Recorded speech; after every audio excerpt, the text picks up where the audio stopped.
ناوی خدای مزن و دلوفان از سر خوشیل جناب سروک و کس و کارت شهید و لخو لهم خلق کردستانت کم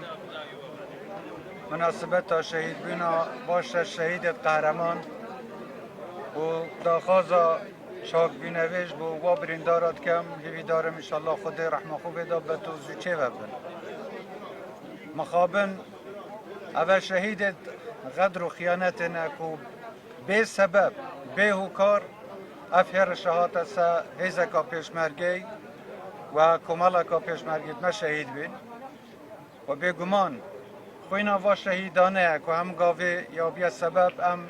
سر بلندی و سر برزیت ولاد خدا بجین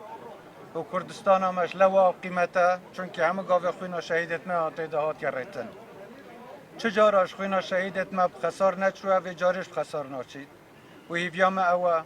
او هیویو امیدت که شهیدت ما دگه خوب بری ایشالله او ملت روژه که بکیف خوشی آزادیا خوب ببینید تنو سر بلندیا و ملت و بولاتی ببینید جارکا دی سر خوشیل همه خلق کردستانت کم و بیجینوانش هم دل سرکا شهیدت خود بردوام بین و همه هیوی و امید ما او کردستانیا پاراستی بید منویت هلی چه شراب بین و مدوید کردستان پاراستی بیتن و هر تشته که لازمیش بیتن بو هنده برگریل کرامتا ماف و خاکا ولات خوب کن دید بردوام بین و ایشالله خود دوید در فتفدت ما همیش پیچه بین سوی رکت بردوام بین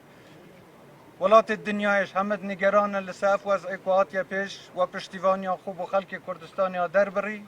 و همیش دید بردوام بین بو هندل سرکا راست سرکا شهیدت خو سرکا سروک بارزانید بردوام بین جارکا دی سر خوشیل هنگو همیاد کم هنگ همه ببینن خیر و خوشی انشالله گلک سپاس